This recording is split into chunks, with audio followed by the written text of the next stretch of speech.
Hey, just a heads up that the following content may be disturbing or triggering for some listeners and is not appropriate for children. Please take care of yourself and others who may be listening with you.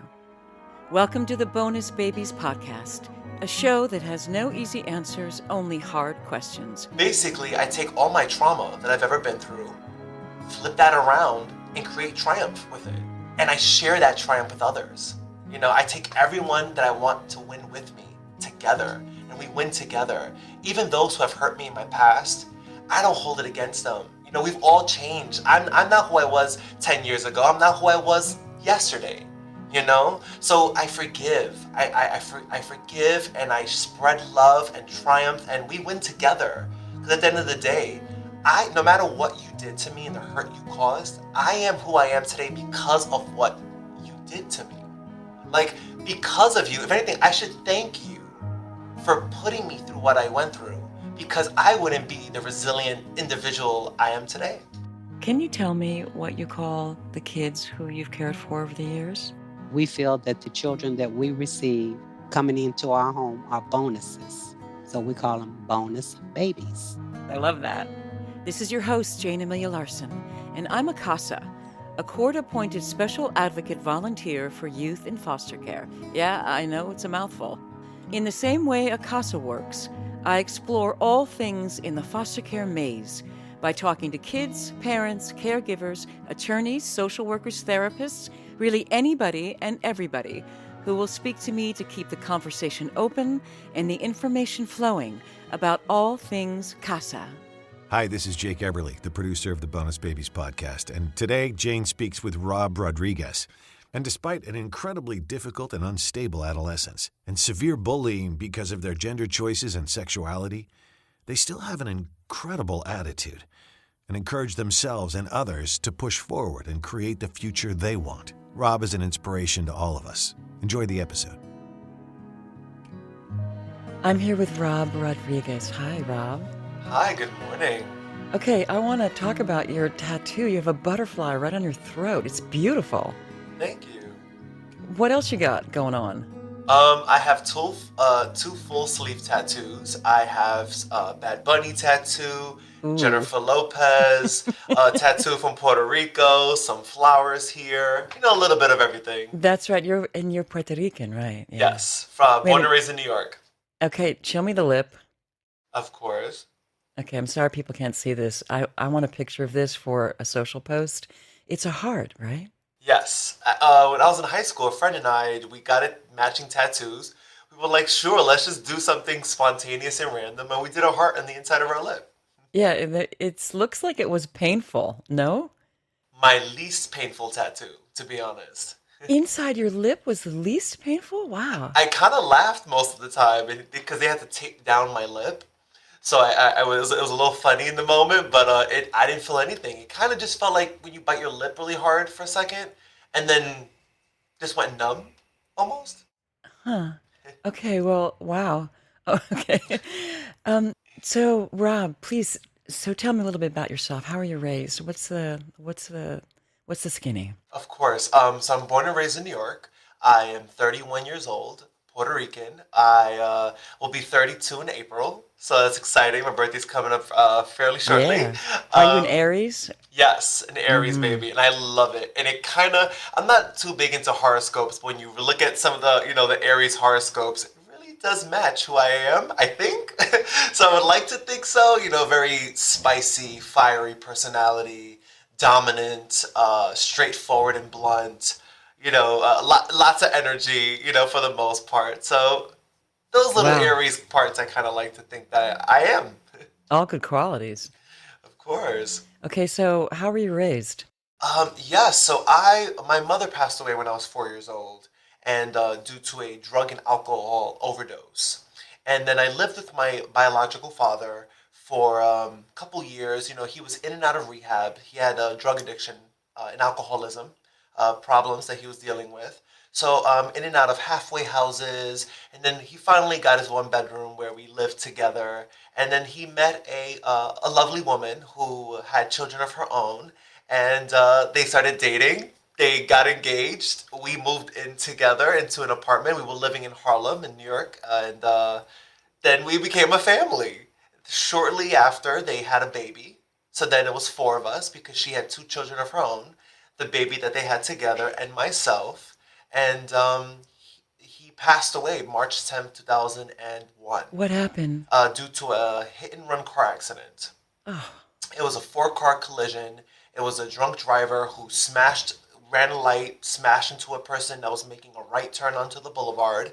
And then that drunk driver hit my father, who was waiting on a corner right across the street from his job. So he was just about to get to work. And it was a tragedy that morning. I'm sure it was traumatic for all of you. You just made a new happy family. Yeah. So what happened then? So then after my dad passed away, my stepmother decided that we would move to Puerto Rico. You know, went on vacation first to Puerto Rico, tested the waters, visited some my step family out there, and but before all of that, my stepmother that I was living with was extremely abusive, physically, emotionally, mentally. A lot of tattoos on my body cover physical scars, and I even have one in the back of my head. And unfortunately, I didn't get to share much with my father before he passed away what was going on because I truly feared her. And he knew of many instances. He caught her in a couple of moments, you know, where I would come home and I had stitches. And he's like, what happened? And I would try to lie and create a story that she told me to create and tell my father. But unfortunately, he was smart enough to put some of the pieces together. And he left many times. We would pack our bags and we would go live with my aunt. And just for a couple of days. And unfortunately, a few of those instances and moments, he fell back into alcoholism and drug use. So then while he was getting help and getting services, I, of course, went back to live with the family. And, well, fast forward, after he passed away, we went to Puerto Rico. And then we ended up moving to Puerto Rico. And it didn't work for me. I was, I was acting out a lot. I would like to admit that. And it was because I truly didn't know how to express myself and really ask for help. And it was a cry for help. I was in a very abusive environment, and I was coming into my skin and my identity as being, queer and gay. And at that moment, I was a boy who liked boys, and I didn't know what that meant and what that felt like, and how to express that. So it was just a lot of self-hate on myself, too. And I told my stepmother, I said, listen, enough with the fighting. I want to go live with my aunt in New York. So my aunt is my biological mom's sister, and my dad and my aunt were very close. So that's why when we would pack a bag and head out, we would go to her house, her home in Queens. Right. And how old were you at this point, would you say? In Puerto Rico? Yeah. When you said, I want to go live with my aunt in I New was York. 12 years old. 12, okay. Passed away when I was 11, so I was about 12, late 12, when we decided to move to Puerto Rico, and I left. Right. And then you came back to New York. Yes. What happened? Lived with my aunt for a couple of months, attended middle school, and unfortunately, I was acting out again. I will admit that I wasn't the easiest student, in the classroom. I had lots of suspensions under my belt, lots of trouble, lots of detention, and my aunt's job was at risk. She kept taking time off of work. My aunt started off as a ambulance driver, and then a paramedic, and then she was an EMT, and then active Wow. EMT. Wow, So could you cool. imagine in the middle of a work call, getting a call from the school saying, I know you're helping injured and people and who need help, but we need help here too, Yeah. And that just wasn't working for her. And she tried and tried and tried. And I was a good kid. I acted out a lot because I was hurt. I was frustrated. I was confused. I just didn't know where my life was going. And I lost my dad and I lost my mom, and just the universe wasn't playing on my side as what I felt should have been my side at 12 years old, And she sent me back to Puerto Rico. She was like, you need to give it another try. I love you dearly, but this isn't going to work. Went back to Puerto Rico and was there for a longer period of time. I went to school, so that I was enrolled in school with my step-siblings and my biological little brother, and coming more into my sexuality and my gender, I acted out again, I guess. I just wasn't an easy student. And I ended up having to go back to New York. And my aunt at the airport picked me up, and I in between these like 2 years, I went back and forth one more time. It just was a couple months transition. It just didn't work. I tried it again. I was on a plane by myself quite a few times. But in September 2004, my stepmother was like, "Yep, go back to your aunt. I can't deal with this. Being gay was very difficult for her to accept. I would do dance talent shows at school and get severely bullied, food thrown at me. I was in fights constantly because in Latino culture, Marianismo, machismo, it's not a good thing to have the typical male wanting to wear makeup and paint their nails and dance to Shakira and Jennifer Lopez. Like, that just wasn't a thing. So I was being bullied a lot, and it was too much for her to handle. She didn't want to help stand up, against the bullies for me and with me. She just thought it was easier to just run away to solve that problem. And she goes, "Listen, go back to live with your aunt again." And I was like, "Okay, this time I promise, I'm going to be great. I'm going to behave." I didn't like the instability. And straight from the airport, my aunt dropped me off at ACS, which is the Administration for Children's Services. And Okay, wait, yeah, wow. So she picked you up at the airport. You had no idea. She takes you to ACS and she leaves you there. yes.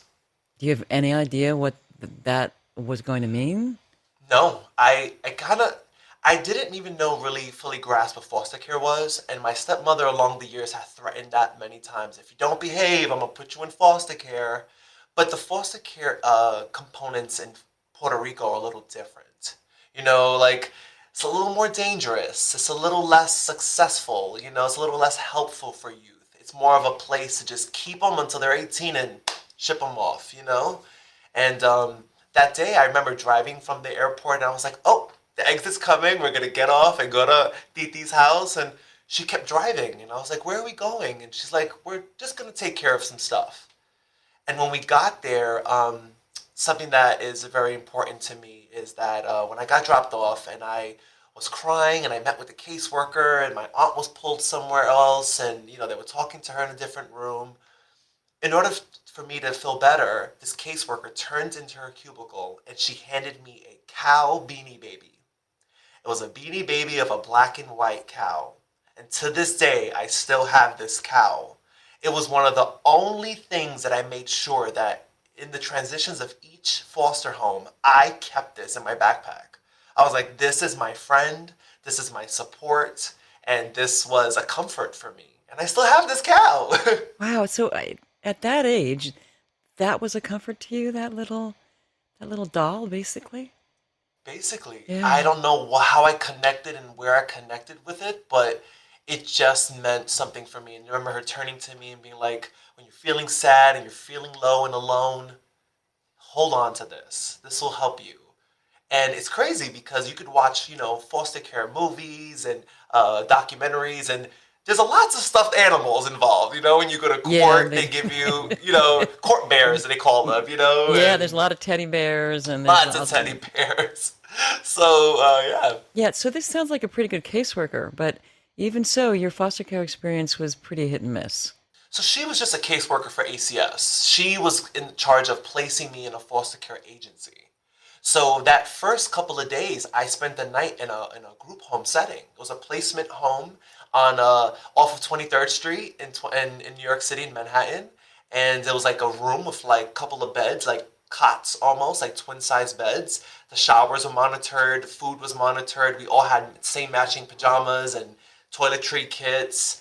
And I almost ran away with someone who was there, and he was queer, and he was like, "Listen, I could get you out of here. Like, let's go and start a life together." He And was I was gonna like, string you, huh? "Yeah, totally." And I was like, "Wait, you want to flee? Like, run?" Like, he's like, "Yeah, I know the back end exit and this and that." And I'm like, "No, no, no, no. That's not gonna work for me. Like, I'm nervous. I'm scared. Like, I can't."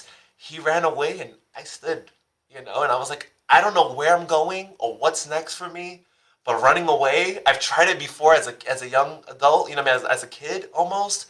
I no, when I was younger, when my stepmother, after my dad passed away and my stepmother began dating other individuals, I wasn't okay with that. And I ran away. I ran to the park. I ran to a friend's house. I got on a train at one point. I went under the turnstile, and I, of course, ended up being brought right back home. But it didn't work out. So I was like, I can't do this. And one day they called my name and they were like, Rob, pack your bags. We got a home for you. And that ended up being my first home. Was that a good home? It wasn't. So it was a good home. I just didn't have good experiences there. Not everyone in that home was great, you know. I think everyone in this world is good, you know, but everyone's not necessarily always great. And it consisted of a foster mother, a foster brother, who was roughly around my age, and a young foster sister. Eventually, the foster mother, started dating the daughter's father again, so he was around. But he was a drunk and abusive and wasn't very kind and borderline homophobic. And the long story short, the foster brother ended up molesting me for months.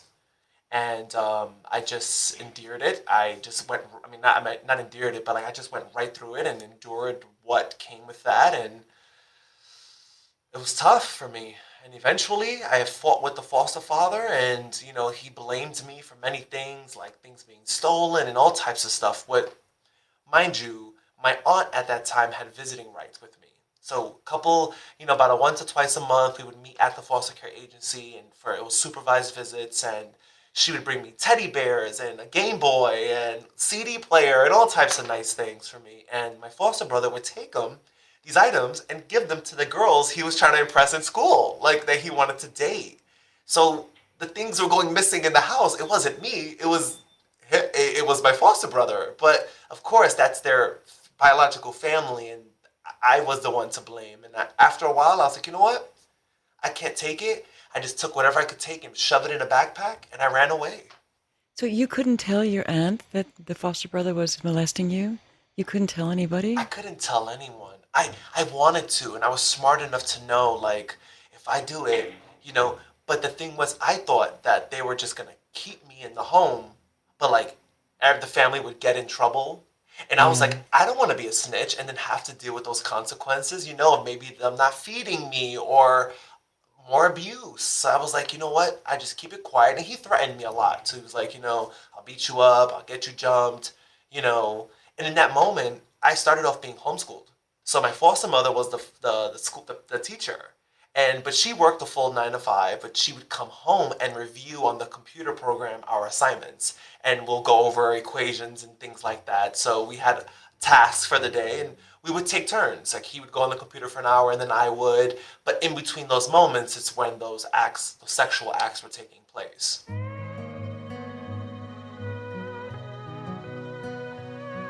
So you ran away, and what happened then? Because in the end, you had, how many placements? You had 7 placements. 7 placements.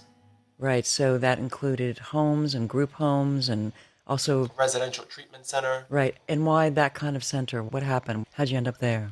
So with the residential treatment center, basically I was in my 3rd foster home, and one day we had a meeting at the foster care agency, and they're like, Rob, we're going to put you for a couple of months upstate New York, in Pleasantville, New York, and it's a all-boys cottage, and that's what they call them, cottages, and you're going to share a space with a bunch of other individuals just like you, but we're going to monitor you, we're going to see if you require medication or not, because I was on many different medications, ADHD, ADD, depression, and I wanted off of these pills. I felt massive mood swings, peaks and valleys of just mood swings throughout my days, and I knew it was because of the medication. I didn't want to be dependent on that. I wanted to work through my anxieties and my problems and depression. And so when we got there, I basically was in a room where I was observed many hours of the day, small classroom settings, like 5 to 6 kids in a classroom. There was chores. We all had like dinner at a certain time, breakfast at a certain time, lunch at a certain time. We all had to get in a van to go to the clinic that's on the campus and take medication every morning, where we all got online with a little cup. They would ask you to open up your mouth, look under your tongue, keep it moving. Made some good friends there, though. It wasn't easy because I also dealt with a lot of sexual abuse in that space, in the showers, in my bed. The person that I shared a room with molested me in my, when I was sleeping. And of course, I was awake when the act happened, but I was paralyzed. I couldn't move. In a way, I kind of felt like a question: is this what life is supposed to be? Because in the second foster home, two of my foster brothers in that home molested me as well. And they were both in gangs, and they threatened me with gang violence. One of them in particular was straight out of prison. Another one was straight out of a juvenile justice center. And, they came out with this mentality of, you're queer, you're young, and I'm just going to take advantage of you. And a lot of it was, are you hungry? You want food? Okay, so you know what to do in order to eat tonight. Oh, no, really? And, or you know what to do if you want to be safe on the bus. So, because I know all my gang members around the neighborhood and on the block, and I would need to walk down that block. There's no other way home. So, I even ran away from that home. That was my second foster home. And when I got to the third foster home, my foster parents were very sweet. They were older, but it was a lot of church involved. It was very church heavy, Southern church folk, great food. It was amazing. I loved it. Every foster home that I was in was, they were like West Indian, Caribbean, or of African American Black descent. And I loved it. Necessarily I didn't fit in because also a lot of my foster siblings were like, they were Black or Jamaican or West Indian, but I was Puerto Rican, white, passing. I didn't really fit, and I stood out, even when we went to church. And that church ended up bringing me to the front one day and praying the gay away. And I was made an example in front of the whole congregation of what it was to be queer, and I was going to be damned to hell. And all the reverends put their hands on me in the middle of the church service, up at the front, and they tried to quote unquote pray the gay away. And that Pray the gay away. That is just gross. And that traumatized me, that was hard. Yeah, because they're trying to make it like there's something wrong with you. And then all the abuse on top of that, right? So that was my third foster home, and that was in between is when I went to the residential treatment center. And I was there for a couple of months. It was out on weekends. There was like reward systems, so you earn points to go home on weekends. You can stay up a little later, things like that. And I dealt with quite a few acts of sexual violence in that space. And it was hard. So when I got discharged, they actually discharged me with no medication. They were like, Rob is good to go. They don't need any type of medication to deal with. They learned coping mechanisms, therapy techniques. I did a lot of storytelling and writing in my journals and things like that. And which, odd enough, it's interesting to share. In that point of my life, I wrote a lot of sex literature. I'm saying that wrong, but I wrote a lot of stories that involve like sex telling. And I then realized it was because of all the sexual abuse that I tried to turn it into a positive thing. I was like, well, what if I can create this fantasy world of what this should feel like, with a relationship, and in that moment I was bisexual, right?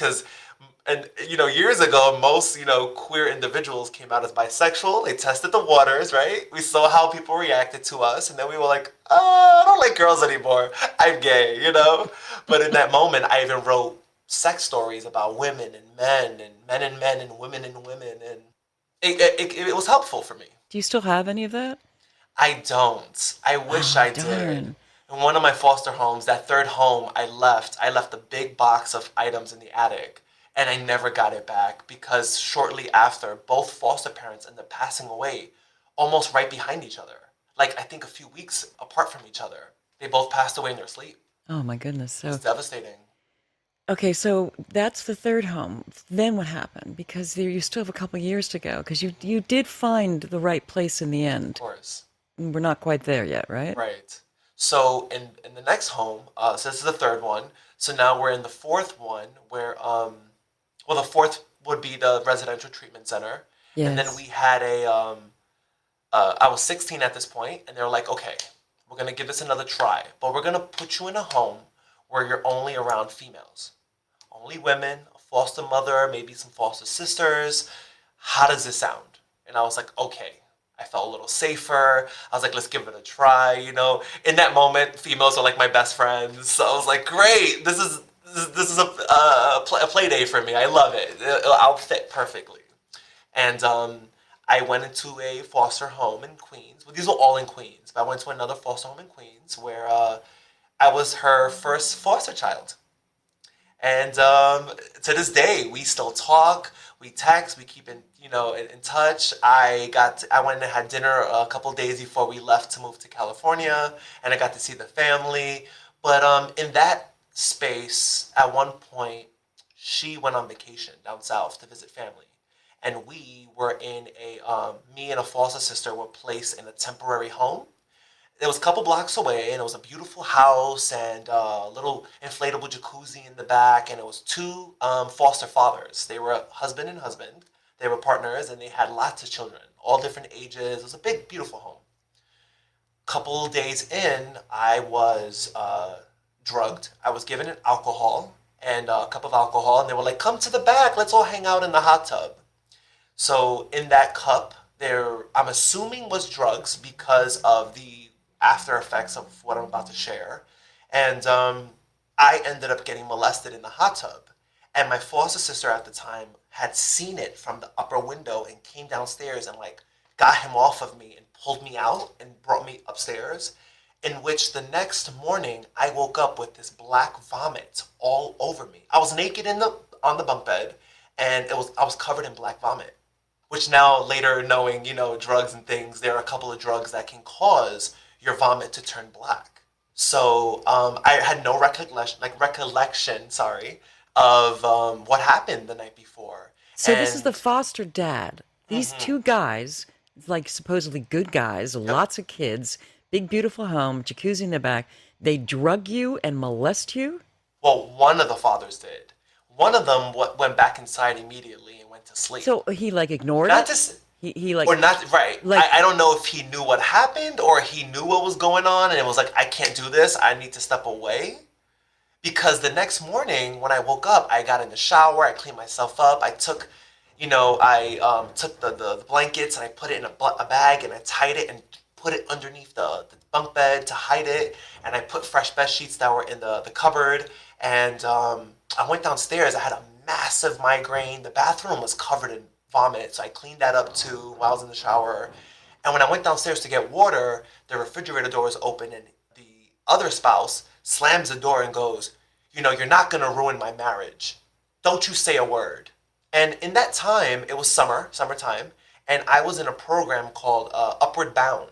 And it was basically a summertime learning loss program in a college where I got to regain some of the credits that I had lost due to some of the school that I missed. Yeah, because you changed schools and sometimes you had to miss school and all that, right? And even missing school to run away from my bullies. So if my bullies were leaving at 9th period, I made sure I snuck out at 7 or 8 to get the bus and not run into my bullies because, many times in the first years of high school, I was severely injured and bullied and jumped. Yeah, at one point I was even in the hospital right before my birthday, and I had severe bruising. My face was all bruised, and I had lack of hearing in one ear because I had bruises behind my ear. It was really, really bad. And, this is just terrifying. It sounds terrifying, Rob. Yeah, I mean, but I look at your face and you're smiling and you seem so lovable and so accessible. You don't sound bitter at all. You spent your teens as a fugitive, as an abused fugitive. Honestly, I learned to forgive. Forgiveness has healed me in ways I can't explain. I can't be angry at people. I can't be angry at the universe. For so long I was angry. And I can't. Man, I'd be fucking angry. I would be so angry. And a couple of times I ran into some of my abusers. And that's a whole nother story. But at one point when I transitioned from to one of the homes, the school that I went to, my first foster brother ended up being transferred to that school, and we would bump into each other in the hallway, and he would chase me out of the school. I would go onto the bus, duck and hide, and yell at the bus driver, drive off, please, drive, because I was so afraid that he was going to hurt me again. He found me. I ran away from my first foster home started new chapters, and he found me again. I was like, talk about it. I know the borough of Queens is huge, but it was so small at that point. And Okay, I know you're yeah, working on a book, so you're gonna yes, have to save all this, right? of Because as course. you said, there's that story and another story and another story and another story. Have you thought of a title yet for your book? Yes. So my book will be titled Can't Hit Rewind. And Can't that is hit rewind. because, Hmm. we can't hit rewind and change anything from our past. We can't change the story, that came before us. But we could press play and we can control our futures. We can control our storyline moving forward. So I can't hit rewind and I can't change anything that I went through, the hurt, the pain, the joy, the love, the heartache. I can't change any of that. But I am today who I am today because of all of those experiences. And moving forward, I will press play and I design my story. And that's why I titled it Can't Hit Rewind. Yeah, that's good. That's Thank really you. good. Thank you. And yeah, and so somehow you came out of all this okay. You ended up at a great school. Tell me about that. Yes, so in my last foster home, which was with the all-female home, I made some great relationships there, and including meeting a foster sister who is my sister today.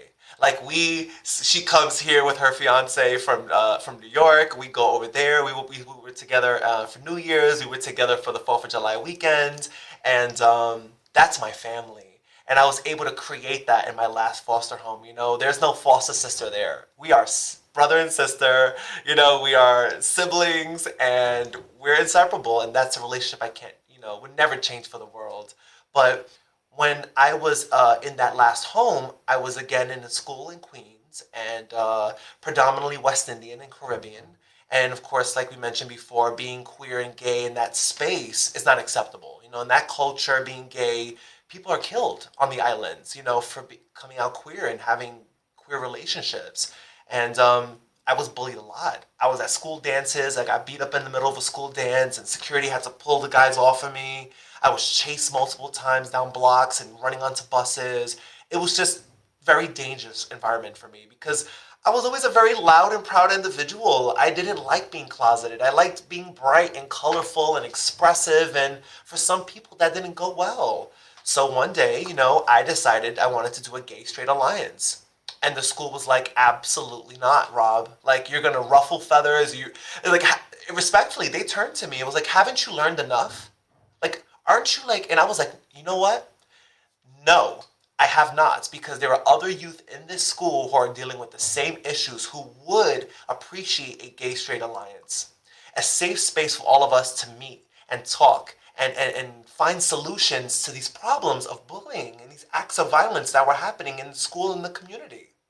But the school said no. So one day I show up at school and they're like, Rob, come straight to the office. And I'm like, uh-oh, what happened? A couple of my peers from the school and some of the other queer students decided to meet up early in the morning and paint with like acrylic paint on their face the rainbow flag. And they walked through the lunchroom with pride flags, and the school was not having it. And they said it was my fault, right? They were like, Rob, like, you caused this. I'm like, I didn't cause any havoc. I caused youth to stand up for themselves, to finally love something that they, and stand by something they love and want to change in the school. That's what I caused. I caused a movement. I caused these youth to find a voice and a strength in themselves to stand up for themselves and what they really wanted for the change of the school. They were like, this isn't going to work. But I have a friend who is a principal at a school in downtown Manhattan. I know it'll be a different commute for you. It will go from 20 minutes to an hour. But it's an LGBTQIA school. Not everyone, it's an alternative school. Not everyone there is queer, but you got to go through like an interview process. And are you interested? There'll be many youth like yourself. These movements that you're trying to create can be done in the school, and you'll have no problem. And I'm like, sure. So I took a trip down there one day to Harvey Milk High School down on Astor Place in New York, and Yeah, that's a great school. It's a great yeah. school. And I did the orientation. I mean, the interview. Right. The So were interview you led. nervous? Oh, I Were was, you? of course. But in a way, I felt home. Like I felt Like, this was where I needed to be. Like, when you got off the elevator, there was an American flag and a pride flag, and there was like art all over the walls, and it was like queer images, and I connected with all of that. I was like, wow, that's me. Like, that looks like somebody like me with another, a gay boy on a poster. Yeah. In that time, I was like, look at the gay boys together. Wow. Like, I went into that interview and they said I flying colors aced it, and next thing you know, they offered me an orientation, and I started Harvey Milk High School in 2008. Right. And you had a 1 hour commute each way. Each way, it was about 45 minutes to an hour depending on train traffic, but I did not care. Like, it was so worth it. I met lots of friends. I got to really learn who I was. I connected with like the teachers and the professors in the school. And this is, for those who don't know, it's a very small school. It's like on one floor, and it's about 150 kids maybe, couple of classrooms. Our gym was the cafeteria. When we had dance class, we went to a local dance studio a couple blocks away. And I graduated 2009. I was a dance major in that. That was my gym, was dance, and I used dance to express myself all the time. I was dealing with so much hurt and feelings and emotions, and I didn't know how to express that, and dance was my outlet.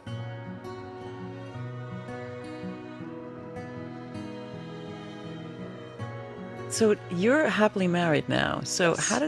how did you, and for a long time, you've been with your man for 14 years and you've been married for 10, right? Yes.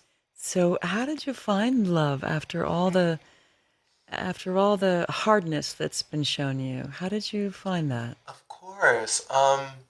Well, fast forward. I graduated Harvey Milk High School. I went to Columbia College in Chicago as a dance major. But a couple of months in, I ended up injuring myself. I ripped a tendon in my right foot, and it required me to have a cast up to my knee. And as a dance major, hello, like, what am I doing? Like, there's nothing Yeah. for me to do until I, heal and do the physical therapy and get back. So my foster care agency called me up, and they're like, Rob, your medical bills out there are very expensive. Like, we cover New York State, insurance and medical coverage, not Chicago. Can you please come back for a couple of weeks, take a leave of absence, a medical leave, and we'll get you situated. You'll do your physical therapy. We'll get that cast off your leg, and then we'll send you right back. So came for a couple of weeks, did some physical therapy and things, and then my school was like, wait, before you come back, can you stop by your high school and pick up some transcripts and paperwork that we needed, for our offices? And I was like, sure, no worries. Called them up, stopped by. So I'm waiting in the lobby for the guidance counselor to come out with my paperwork, and I see a very handsome young man. And I was with a old high school friend of mine, and he's like, oh boy, don't even think about it. I'm like, what? I'm like, he's just cute, right? I'm like, okay. Few seconds later, I see him again. But I was like, wait, didn't he just go that way? And my friend goes, yeah, he's a twin. Those are twins in the school. Oh, And cool. I was like, oh my God, but I like the second one. Like, he was cuter, because the first one had like a lot of tattoos and piercings and colorful clothing, but the other one was like dressed in all black and had like a cap on, and I was like, oh, that was kind of hot. I like that one. And he was walking with an old friend of mine that I knew from school, and I kind of went up to her really quick. I was just like, hey, what's his deal? Like, what's my shot kind of thing? And he wasn't interested. And I'm like, oh my God, I was determined. I was like, I need his phone number. I have a couple days before I have to go back to college. I got to get his number before I leave. So I found ways to show up at school every day. I was like, I think I need another document. I have a counseling appointment. I have an idea for like a community event. And the school was like, Rob, what are you doing? Why are you here every day? And why are you dressed looking so good like this? Where are you going? I had on my fresh pair of sneakers every day, new clothes. I went shopping. I'm like, he can't see me in the same jacket twice or the same pants twice, right? That's how I thought in that time. So I would try a couple days at a time, because Harvey Milk High School also has an after-school program called the Hedrick Martin Institute. And I was an alumni there. And so, you could stay there till like you're 26 years old, as long as you're attending programming and resources, things like that. So after school was like, Rob, you can hang out and stay. But during the school hours, they were like, Rob, you gotta go. Yeah, because So that's just weird, right? it's just weird. Like, you graduated and, okay, great. Community events, Rob, thank you so much for your efforts for the community. We love you. See you later. So I would show up every day after school, and I was like, I gotta get this guy's number, right? And I would try to talk to him, and he would give me the cold shoulder. He wouldn't respond. Friends were like, Rob, trust me, the whole school wants, the twins. You don't have a chance in life. Just give it up. Go back to school. Like, yeah, but you don't give up. You're like super tenacious. No, I know. And something in my soul was burning for him. I was like, I don't know what's telling me to connect with this individual, but I need to get his attention. So I had to keep telling my foster agency, like asking for an extension. They're like, well, we just bought your flight. I'm like, but I have stuff to do here that's important. They're like, what's important, Rob? And I'm like, you'll find out later, okay? So I had to keep asking, and quite a few times they extended my stay. Even college was like, are you coming back? Fast forward, I was sitting in the art room one day with an old friend, like a classmate of mine, and she's like, you keep looking at him over there. Like, you're really not giving up. And I'm like, no. He was sitting on the other side playing the piano, and all of these, like, boys were, like, leaning over the piano, gazing at him, gawking, and I'm like, oh, boy. Like, he must be really popular. And she's like, no, they just want his attention. He doesn't give it back. He's pretty quiet. And I was like, okay, like, but I want to just say hi. Like, I just want to, like, I'm trying to talk to him, and he's not giving me the time of day. She called him over, and I knew he was an artist because I would see his art on the walls. He would draw, and I introduced myself, and I opened my phone keypad to the contact, option, and I was like, here, draw me a picture in my phone. He typed in his phone number, and he saved it, and I was like it was like the confetti shot off in my head. I felt accomplished. I was like, yes. But now what do? I have his number. I'm going to go back to Chicago and just talk to him long distance. That's probably not going to work. Also really didn't even know how old he was. Like, that didn't take, into play. I was 19 at the time, and he was 16. Yeah, that's not good. Just turned 16 at that. But honestly, it was one of those things where I was like, high school, well, college, high school, but kind of fresh out of high school. You're in high school. We could work, right? Like, cool. We ended up dating. And I ended up going back to college, and I dropped out of college and for love, because I was like, I can't do this long distance relationship. I want to be with him. And quick little funny story, he came with me to Chicago to go get the things out of my dorm room without his parents' permission. They didn't know he left the state. We created this elaborate story with my manager at the time, because I had been there for so many weeks. My agency was like, you got to be in school or working in order to stay in care after 18. Like, so I had a friend who worked at a store who gave me a part-time job. It was at Claire's. And she pretended to be the mother of a friend who was like, yeah, Blake is going to stay the weekend. He'll be fine with me and the kids. She knew that we were going to Chicago. And we went by bus to go get my stuff. We packed up some empty luggage bags to fill up with my clothes and items. When we got there, his dad found out. His dad figured out that he wasn't home, because he was like, you know what? I'm going to go to this friend's house and go visit them and say hi to Blake. And Blake had to go, no. Okay. I'm not there. I'm in Chicago. Police got involved. They were calling my phone. We had to get on a flight immediately to come home. I had to leave all my belongings in Chicago. That was the reason why I went. And he was not happy. He was like, I don't know who you are. You're over the age of 18, taking my 16-year-old out of state. Now, when as an older adult, I can look at that and see how problematic that can be. But in the moment, I was like, we love each other. We're dating. Leave us alone, And I got to meet both of his parents. They both basically approved, and we were dating, and we are going on 14 years together. This July 6th, makes 10 years married. When I aged out of foster care at 21, now not being in school, but I was working, so they were like, you can stay till 21 and we'll help you get an apartment. We can help you go back to school locally at a community college if you like. We can get you some medical and, food stamps and, assistance. And I got into my first studio apartment in Manhattan, not too far actually from Harvey Milk High School. And he moved in. It started with, his mom wasn't too happy with it because he was living with his mom at the time. But it started with, I'm just going to spend one night, maybe the weekend.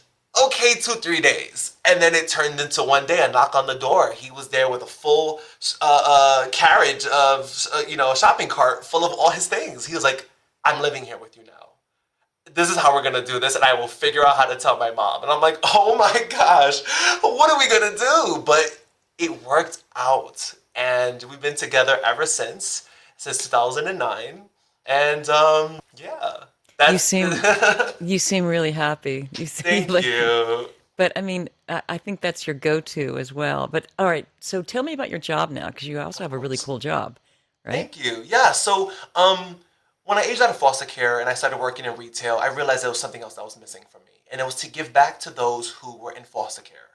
I was fortunate enough to have youth advocates and things like that help me along the way.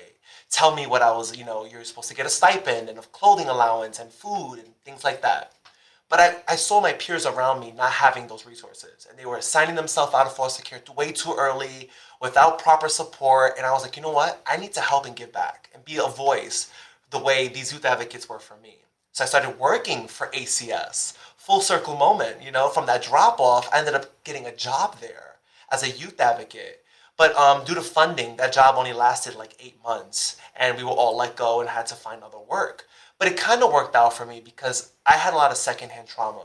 Working with youth who were having court cases, sexual abuse, not being fed, being beat up by foster parents and siblings. And I needed a moment. I knew this is the work I wanted to do in the future, but I needed a moment to step back. But I wanted to continue to work with families and kids. So I was like, you know what? I want to do summer camp. Let's start at small, something that seems fun. There's trips, there's, perks. And I applied for the YMCA of New York, of Greater New York. And I aced my first interview where basically they were like, right from the interview, they stopped me and said, wait, don't leave yet. Can you go get drug tested and background checked right now? Right now? Like, they wanted you. Yes, they were like, we don't start for a few weeks, but you can help us with the planning process and stuff. Like, you're a great candidate for what we're looking for. You're a force of nature, Rob. That's Thank why. you. Yeah, And really. I got the job. I, of course, passed everything. I got the job. I started working with the older kids, so like 12 to 14. Because for me, I enjoyed having older conversations. And when you go to amusement parks, they all love to get on the rides, so we're not riding the kiddie rides, things like that. It worked for my dynamic and what I wanted to do. And we did dance together. We did performances. We did a showcase. We did lots of arts and crafts. And went up the chain. I ended up finding a YMCA location closer to my home that was walking distance, and went from counselor to group leader to unit leader to supervisor to coordinator, and I went all the way up the chain. But I was like, okay, I need more. I need to do more, and we decided to take a leap of faith and move to California. It was shortly after our dog that we basically adopted. He was 7 years old, but he passed when he was 14 to a long battle of cancer. And we did GoFundMes, we did all the treatments, we did everything we could to give him a fighting chance. But unfortunately, God was calling him. And I will come back to that in a second, but we moved to California and I applied for the YMCA out here, having worked for quite a few years in New York. And I got the job at our preschool next door. And of course you did. I know it was a group interview at that, and I was like, I got this. I was like, because I knew all about ratios and our missions and everything, But I was doing front desk work at our preschool, so pushing papers, swiping tuitions, that kind of thing. And I was like, I enjoyed marketing. I was like, I love doing social media. I love doing banners and posters and marketing plans, and I actually had some experience with that from my previous past, doing side little gigs and things. And I asked the intern, I'm like, can I get a chance to show you what I got? I did a kind of put together. I was like, our website lacked this. Our social media lacked this. I can bring you this. And after a couple of months, they offered me a full-time job as a marketing director, which led to, right when COVID happened, we realized that we needed to be more than just a swim gym. It's part of our mission and the work that we do, Social responsibility is a huge component. But unfortunately, due to staffing and capacity, we lack that in our community. So we all came together to brainstorm, what if we opened up a resource center? And I challenged everyone. I'm like, what if we did an LGBTQIA resource center? Because the city of Burbank has never had anything like this in the history of Burbank. And I was like, okay, let's do it. So they were like, if you could put it together for us, we could discuss it. Couple weeks in, George Floyd, Breonna Taylor, the BLM movement sparked here in, globally, but here in Los Angeles, it really pulled at me and close to home, as the protests were happening right outside our doors. So I was like, we got to do more. What if we added a social justice component to this resource center that we're trying to create, right? For like the LGBTQIA youth and families. And then I said, you know what? Burbank also lacks a foster care agency. They have agencies like nonprofits that do the work, but through referrals through the LA County. I was like, what if we actually did some advocacy here and we offered some foster families free swim memberships and toy drives and things like that? And, it got approved. And they were like, you know what? Those 3 buckets are going to be what we're going to create called the Social Impact Center, which became the first LGBTQIA resource center in the history of Burbank. Bravo, bravo. Thank bravo. you. Really, Thank bravo. you. So I'm kind of the force and drive behind that. And, we've been open since June 14th. Our enrollment is great. We're planning a potential summer camp module for some kids that'll be free tuition to attend and go on trips here at the center. And it's been great. We've built partnerships, lots of funding, lots of donations. The workshops are incredible. And I'm just so blessed to be doing the work I am today because, I always joke. I say, if I have to market one more spin bike, I'm going to lose it, right? I was like, I needed more fuel to my fire every day. Another reason to get up in the morning and feel great about the work I was doing. And basically, my supervisor, he's awesome. He was gracious enough to go, design it. Yeah. What does that look like for you? Yeah. We love you. We would not want to lose you. So if this is what you want for the community and for the work that you would like to do every day, put it together. Let's pitch it to the board. Let's present it. And that's how the Social Impact Center basically came to life. See, now you say that you're blessed, but it sounds like actually you're a blessing. That's actually. Thank you. That is so sweet. That's what I see. That's what I'm hearing. Thank you. So let me ask you a question I ask all of my guests. What is the one thing that no one would ever guess about you unless you told them? Wow. That is, wow. I would like to say that as ferocious as I appear, and bold and brave and, brilliant, as some call me, and very energetic, I get scared a lot. I quiver on the inside. I get nervous very often, but I don't allow other people to see that. I'm constantly strong. I'm resilient. I appear bold and bright. But sometimes it gets really dark inside and I get scared. And a lot when I shared those stories and moments with people, they're like, I would have never known that you were either battling eating disorders, depression, issues with, battles with your gender and sexuality to this day, and that's something I think is, when I share that, people really are surprised because when you meet me, I'm just this ball of light and love and, Yeah, you seem fearless, but you're like most people, there's that part of you inside that is constantly a scared little kid trying to figure out how to move forward, but you move forward, right? And there's no other way. Do we have an option? You know what I mean? Like I tell people that when they say that, I'm like, do you have an option? We got to move forward in life. There's so many things I want to achieve. There's so much of the world I want to see. There's so many memories I want to create with my husband. There's so much work I want to do in the community. There's no time to sit around and go, sad Rob, woe is me. Oh my gosh, I've been through so much. Great. So what I do is I take all that hurt and that trauma that the universe has given me, right? All of those things that I've went through, and I use them as tools. I use them as tools to create beautiful things, beautiful outcomes. I don't ever sit and go, my life is awful and I got a bad hand and, what do you call it, the moon and retrograde. And no. I control my destiny. And I like to take everything that I went through, ball that up together, dissect it, and spread it out. Hand out tokens of love, tokens of advice, tokens of positivity and optimism. That's how I choose to use the trauma and the hurt that the universe gave me. That trauma is tools that I see, that I use. So inspiring. So Thank inspiring, Rob. You used a phrase when we spoke first, and I want to try to see if we can remember it right now. And I didn't write it down. Something about turning trauma into triumph. What was that? Yes. Do you remember? Yeah, so basically, It's kind of what you're saying now, yeah.